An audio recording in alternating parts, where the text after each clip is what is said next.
This is awesome.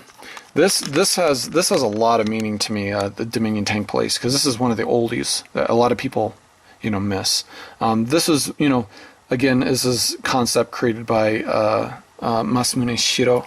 The guy's awesome. Obviously made Ghost in the Shell and all that kind of stuff, and Appleseed and stuff. But this is special just because when they made this animation, this is probably the only American released animation that I like the English dub more than the Japanese. Out of all my collection, out of everything.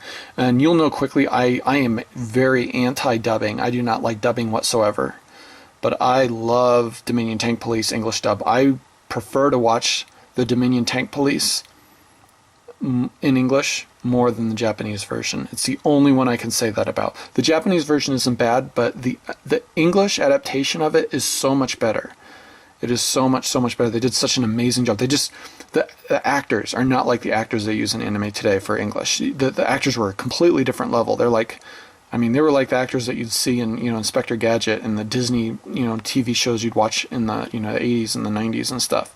They were actually really good and high quality, but, this is the only one I can say that for. There isn't anything else here. I enjoyed, watching Akira in English. I can watch it in English. I can watch Macross Plus in English. That's okay. But with this, I love watching this in English more than Japanese. And this has both on it. Don't get me wrong. This has both on it. But man, the opening, the closing theme, they changed the themes on it too, and the themes are better, in my opinion. So. Let's see, then it's all the Dragon Ball stuff, Bardock and the Dragon Ball movies. Like, I remember when this movie came out, which was, I think it's Path to Power. Was this it? Yeah, this is it. Yeah, I remember when this came out, nobody knew what this was, because they made a Dragon Ball movie after all the Z movies. So this is the Dragon Ball movie that came out. They made like an original, kind of a retelling of the original story really quick, in an hour kind of thing. It was a theatrical movie that predated the Dragon, or it was based on the original beginning of the Dragon Ball story. But they made this movie after the, I'm sure everybody has it now, but a lot of people might not know when it was made, and this was made after the last Z movie, which was movies. I don't remember the original titles of the Dragon Ball Z movies are so long. Like Path to Power is not the original name of this movie. It's something completely different. And obviously I could look them all up and stuff. They're not hard to find. But this is an awesome movie. They did some really, like how he does the Kamehameha in here for the very first time when he's first trying to figure it out on the beach. That is such an epic scene. And someone made a music video to this long time ago. That's how I even found out it existed. Someone did this to one of Metallica's, well, back then it was a newer song. It wasn't like their old 80s stuff. It was something they made in the 90s. It's actually a really good song, but they did this to that, and I wish they'd just redo it because they did such a good job, because they'd fade in audio from the Japanese track on this movie, when he's doing like a Kamehameha while the song's playing, and it was really well timed and stuff. So yeah, if anybody you're interested, let me know, and I'll give you a link to that video. It was pretty cool. The quality these days is pretty crappy on it, but it's cool. I might actually upload that video to my channel. It's an awesome video. It's just the audio is kind of screwed up on it, and the video is very dated. Oops, I need to put this back in here. Yeah, this movie set they sold for a while. This has the 2 Dragon Ball movies. Actually, yeah, it has 2 of the Dragon Ball movies, the original Dragon Ball movies, and Path to Power. There's another Dragon Ball movie called, I think, Curse of the Blood Rubies. I don't think I have that one at all, I think. Yeah, Curse of the Blood. I have Curse of the Blood Rubies on VHS, and I still have it because it's a Japanese import. I have the actual official Japanese import of Curse of the Blood Rubies, but I don't. I never got the DVD of it, so I guess that's one of the things that I'm missing in my Dragon Ball collection. Probably the only thing. Obviously, you can tell I have everything else though. All the Dragon Ball Z. I mean, there's so many people that have this Dragon Ball Z set. They just started releasing these in the UK, so that's exciting for them. This is all of Kai. I actually thought there was going to be more Kai coming out, but I found out this is the last volume. It's like, that's it. We're not doing Buu Saga. I'm like, okay. That kind of sucks, but I love Dragon Ball Kai, and it's all on Blu-ray, of course, so it should be really cool to watch. I watched the first couple episodes, and they're pretty sweet. Dragon Ball GT, obviously. I know a lot of people don't like GT. these days, honestly, the kids, you have to understand there's a generation gap. I'm Gen X, so I'm the older generation that, most of my generation didn't like GT at all because, Akira Toriyama didn't make it. Akira Toriyama collaborated with it, and he did the character design for it and stuff like that.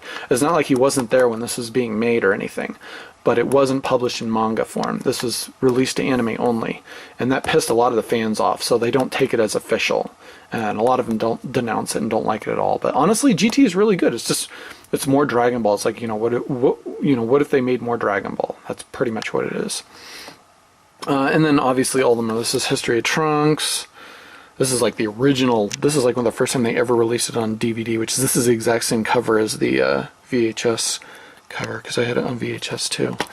You guys are asking, I have VHSs of anime, but they're just very, very key things that I couldn't replace. I couldn't find like a good example is like Exalion. I went to Japan several times, and I looked all over for anything Exalion. I would have paid so much just to find like a Laserdisc or a DVD of Exalion, but I couldn't find it anywhere. So that's an example of something I have on VHS that, I'll always have it on VHS, and I'm afraid to watch it because I might never ever see it again if the VHS tape ever went bad or something. So, yeah, so these are all the Dragon Ball Z movies in order, and these are the DVDs, and that's all 13 of them, and then this is, pretty much all of them on Blu-ray. And they didn't really release them in proper order, but whatever. As long as you know which order they are actually in, which is this order, then you're okay. Dragon Half, this is a rare one. I put this in the rare category with Exalion. I think a lot of people have this, but the only way I've ever seen it, I haven't seen him sell it separately. I've only seen him sell it in that. Try not to move the camera that much. I know I dodge it down a lot, but I pull it right back up. Dragon Half is awesome, though. This is where the famous line. I actually took an audio clip out of this a long time ago in the 90s. Of this guy. He sings this line called "So So" in Japanese, and I love that. So I basically Duel. This is something that not a lot of people heard about. I think they still sell it though, in like some kind of pack or something like that. Like budget pack. It's like it was the Tenchi Muyo creator, but the story's kind of interesting, but it's not that original. It's not that interesting. It's just kind of weird. It's like unneeded war games for the most part, and screwing with time, and it's pretty cool. Mostly the whole series was about this chick, and she was really awesome. Her eyes covered because you don't want to look at that other eye. Not a bad series. Like I said, I need to go through more. I don't want to review all this stuff. I just want to go through all this stuff. Emma, this was the special edition whatever thing that Right Stuff published under their Nozomi channel. I think it was it was actually Right Stuff. They didn't have Nozomi. Oh yeah, they did have Nozomi. Yeah, they had a channel before Nozomi. I forgot what they were calling it.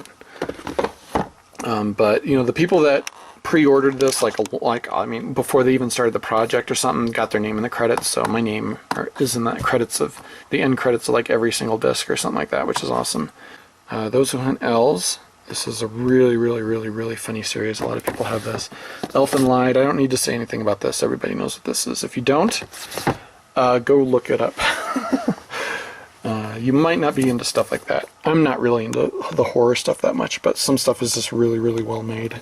Ergo Proxy, it really has a really, really good atmosphere. The entire anime is nice and calm, and even though it's kind of a post-apocalyptic era, and you don't completely understand what's going on, and or what happened and all that kind of stuff. The main characters, how it's driven, how they react, how they move, how they act in it, the voices, all the stuff. The ambience of it is just amazing. It's just a really, really good, atmosphere anime. I really like it. Excel Saga. I'm not really going to go into this. People know what Excel Saga is. Really, really funny. Figure 17. This is something that not a lot of people have. Two little twin girls. Actually, I was a big fan of this. Came out. The opening's really good on it. It's not an amazingly amazing. It takes place in Hokkaido. It's not an amazingly amazing anime, but it's different. I haven't really seen another series like it. Really, I think it was really well done, and I really like it. So yeah, I thought it was a really awesome series. Final Fantasy Spirits Within, I put this in here just because, you know, this is a Japanese animation. It doesn't matter how human the characters look, it's still a Japanese animation, so that's why it's in here with all the other Final Fantasies. And I got, you'd probably see I have Final Fantasy Advent Children I bought like 4 times. This one is everywhere, this Final Fantasy Advent Children special DVD box set. Advent Children, Final Fantasy, yeah, 2-disc special edition DVD. So both of those are American releases. This is the Blu-ray of Advent Children, the American release Blu-ray. But this is the complete, yeah, this is the complete Advent Children. And then they have this one, which is, this is the Japanese release, I think. Oh no, this is the American one. This is the Japanese one. There we go. Yeah, this is the Japanese one. It's got the black top on it. Yeah, okay. Yeah, like, I didn't even notice everything's in kanji on the back. I didn't even notice. But yeah, so this is the Japanese. So basically, there's a lot of stuff that I can't wait for. And when that happens, I'll order stuff like this from Japan. And I will get it. You can't stop me. And then obviously I bought this later. So honestly, if I was the only person in the world, I'd be perfectly fine with no subtitles at all. Because I know a lot of Japanese. I'm not fluent. I'm not going to go boasting I am. And I don't like saying Japanese, speaking Japanese too much because I sound like a weeaboo, basically, so I try not to say too much, but I try to pronounce the titles, most of the series, correctly most of the time when I do say them. But Final Fantasy Unlimited, this is okay. It's not too bad. It's interesting to watch. They had some interesting CG, you know, CG mixed in with, you know, real animation stuff in here, which is pretty cool. Hold on. I can't get this back in. The closing theme is done by Move, which is, I love Move. Awesome band. There's Romantic Train. 5-Star Stories. I'm sure a lot of people have this. That's a really good old school 80s anime. Fruits Basket. Really good. Full Metal Alchemist. This is the original TV series. Not Brotherhood, but I love Full Metal Alchemist without a doubt. I think everybody does. There's nobody that does not. If you don't like this series, you got to be absolutely insane. It's just so well made. It's so well made. And obviously Brotherhood. Honestly, I want to say Brotherhood is even better. Here's the movie, obviously. I want to say Brotherhood's better, but I haven't watched it yet. And here's where you guys get into that. What the hell do you think you haven't watched? What the hell do you mean you haven't watched it yet? Yes, I haven't watched it yet. But I got everything here. I got the whole OVA series. Or no, it's not OVA, it's like TV series. And I got the OVA here, and I got the movie, so they're all ready. They're all ready for me to sit down and just watch them all at once. So I don't have to wait for episodes or wait for volumes to release or any of that kind of crap. I can just sit down and watch all of them at once and really appreciate them the proper way. Because that's what I like to do. I like to collect the whole damn thing. You sit down and you plow it. And you watch it all at once, you know, within a reasonable amount of time. So it's all fresh in your head and you're not like picking it up at, you know, different parts and stuff like that. Okay, Full Metal Panic. Everybody knows this. Maybe not the original. Full Metal Panic Fumofu. This is... I've never seen the Japanese ever do this, where they make one show that's generally serious. This is a gonzo thing. And then they make the next one insanely comedic with the exact same characters and all that kind of stuff. This series is so funny. I mean, this is probably one of the funniest anime series I have ever seen in my entire life, without a doubt. The episode, I think the very last episode in this, where they have that virus threat, that biological weapon threat, the very last, and the punchline of that, I mean, I was in tears. I was out of my chair, rolling on the floor, crying in tears. It was so goddamn funny. And then they go back to serious again, which is awesome. They just did such a good job on this, on all of these. So the first season is excellent. The second season is completely different, but excellent. And the third season is excellent. They just did that right. And then they stopped, which is also awesome. Furikuri, everybody knows this. Everybody loves Furikuri. Furikuri on Blu-ray. I haven't watched it on Blu-ray yet. It's still new. But obviously, if I've seen it already, I don't really beeline it. Fushigi Yugi. Everybody knows this one. Well, maybe. This is more of a 90s thing. People that were big into anime in the 90s, especially girls, all had this. Fushigi Yugi was the anime back then. I mean, there were I remember social groups being created around this anime. It was so popular. I had to own it just for its social significance when it released in the U.S.